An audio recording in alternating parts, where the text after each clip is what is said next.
Lebanon കേന്ദ്രീകരിച്ച് പ്രവർത്തിക്കുന്ന ഭീകര സംഘടനയായ ഹിസ്ബുള്ളയ്ക്ക് ഇസ്രയേലിന്റെ മുന്നറിയിപ്പ്.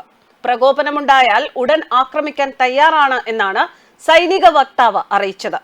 ഞങ്ങൾ യുദ്ധത്തെ പ്രഥമ മുൻഗണനയായി തിരഞ്ഞെടുക്കുന്നില്ല, പക്ഷേ ഞങ്ങൾ യുദ്ധത്തിന് തീർച്ചയായും തയ്യാറാണ്, സൈനിക വക്താവ് ഡാനിയൽ ഹഗ്ഗാരി പറഞ്ഞു.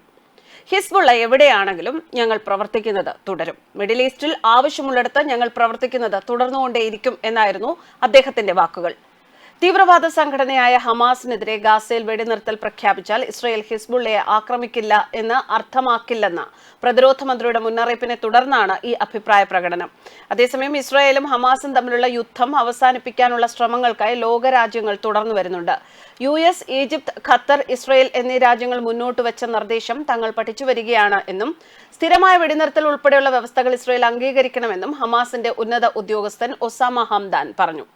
മിഡിൽ ഈസ്റ്റിലെ ഏറ്റവും പ്രധാനപ്പെട്ട ഇസ്ലാമിക പ്രസ്ഥാനങ്ങളിലൊന്നാണ് ഹിസ്ബുള്ള. ദൈവത്തിന്റെ സംഘടന എന്നാണ് ഈ വാക്കിന്റെ അർത്ഥം തന്നെ.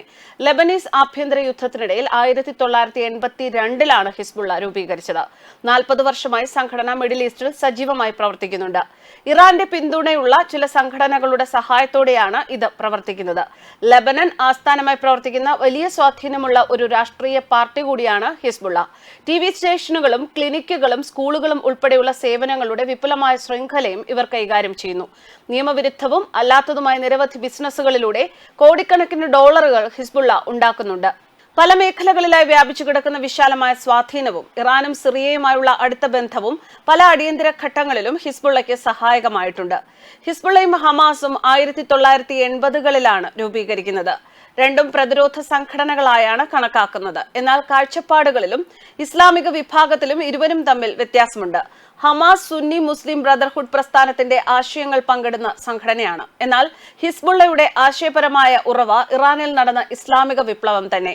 എങ്കിലും രണ്ട് സംഘടനകളും ദീർഘകാലമായി സഖ്യകക്ഷികളാണ്. വെടിനിർത്താതെ ചർച്ചയ്ക്കില്ല എന്ന് ഹമാസ്, ആക്രമണം കടുപ്പിക്കാൻ ഹിസ്ബുള്ളയും.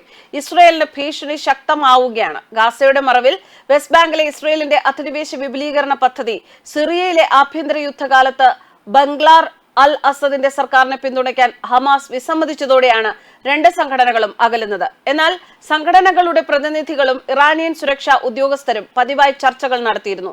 ചർച്ചകൾ ഇസ്രയേലിനെ നശിപ്പിക്കുക എന്ന ലക്ഷ്യത്തിനാണ് പ്രഥമ പരിഗണന നൽകിയത്. അതേസമയം ചെങ്കടലിലെ ഹൂതികളുടെ ആക്രമണത്തിൽ തിരിച്ചടിച്ച് അമേരിക്കയും ബ്രിട്ടനും മറുപടി കൊടുത്തിരിക്കുകയാണ്. ആയുധ കേന്ദ്രവും കമാൻഡ് സെന്ററും അടക്കം യമനിലെ 36 കേന്ദ്രങ്ങളിലാണ് വ്യോമാക്രമണം നടന്നത്.